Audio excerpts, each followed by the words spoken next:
നമസ്കാരം. Gas cylinder ഉപയോഗിക്കുന്നവരാണ് നമ്മൾ എല്ലാവരും തന്നെ. നമ്മളെ ബാധിക്കുന്ന പ്രധാനപ്പെട്ട കുറച്ച് മാറ്റങ്ങൾ 2026 ഏപ്രിൽ മാസം മുതൽ, അതായത് അടുത്ത ആഴ്ച മുതൽ പ്രാബല്യത്തിൽ വരികയാണ്. കേന്ദ്ര സർക്കാർ മുന്നറിയിപ്പുകൾ നൽകി കഴിഞ്ഞു. നിലവിലിപ്പോൾ 45 ദിവസത്തെ ബുക്കിംഗ് ഇടവേളയാണ് ഗ്രാമപ്രദേശങ്ങളിൽ. ഇത് 25 ദിവസത്തെ ബുക്കിംഗ് ഇടവേള നഗരപ്രദേശങ്ങളിലുണ്ട്.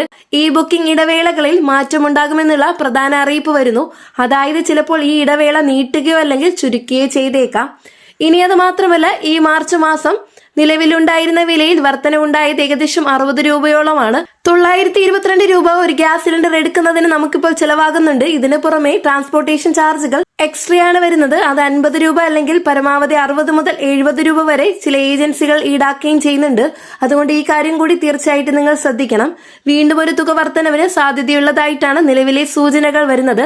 അതായത് ഏപ്രിൽ മാസം നിലവിലുള്ള നിരക്കിൽ നിന്ന് വർധനവായിരിക്കും ഉണ്ടാവുക എന്നുള്ള സൂചന വന്നു കഴിഞ്ഞു. പാചകവാതക ക്ഷാമം വരുന്ന മാസങ്ങളിൽ നമ്മുടെ സംസ്ഥാനത്ത് രൂക്ഷമാകാം, അല്ലെങ്കിൽ രാജ്യവ്യാപകമായി രൂക്ഷമാകാം എന്നതാണ് കേന്ദ്ര സർക്കാർ അടുത്തിടെ പങ്കുവച്ച അവലോകനം.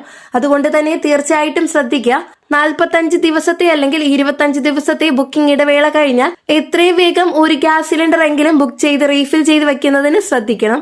അടുത്ത മാസം ഇതേ സാഹചര്യം ആയിരിക്കില്ല. വില വർധന ഉൾപ്പെടെയുള്ള കാര്യങ്ങൾ ഉണ്ടായേക്കാം. ഇനി ഇത് മാത്രമല്ല, 30 ദിവസം വരെ ഉപയോഗിക്കാൻ സാധിക്കുന്ന രീതിയിൽ 14.2 കിലോഗ്രാം ഗ്യാസ് സിലിണ്ടർ ആയിരുന്നത് 10 കിലോഗ്രാം ഇന്ധനം നിറച്ച് വിതരണം ചെയ്യുന്ന രീതിയിലേക്ക് മാറ്റാൻ സാധ്യതയുണ്ട്. അത് പ്രത്യേക സ്റ്റിക്കറുകൾ പതിപ്പിച്ചായിരിക്കും വിതരണം ചെയ്യുക.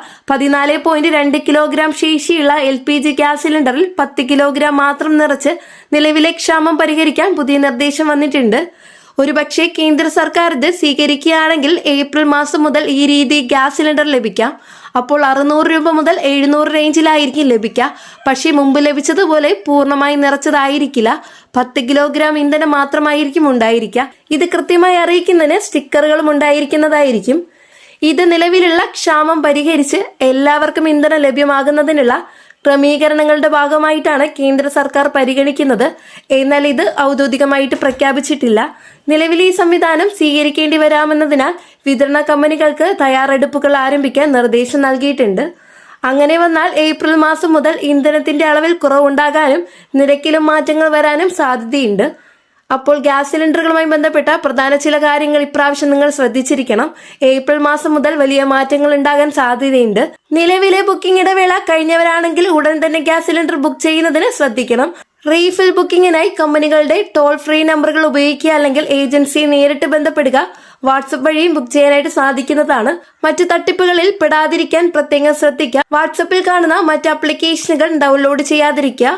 വളരെ പ്രധാനപ്പെട്ട ഒരു വിവരമാണ് ഷെയർ ചെയ്തിട്ടുള്ളത്. ഇത്തരത്തിലുള്ള അറിയിപ്പുകൾക്കായി ചാനൽ സബ്സ്ക്രൈബ് ചെയ്യുക, ഫോളോ ചെയ്യാനും മറക്കരുത്. വീണ്ടും ഒരു അപ്ഡേറ്റുമായിട്ട് കാണാം. എല്ലാവർക്കും നന്ദി, നമസ്കാരം.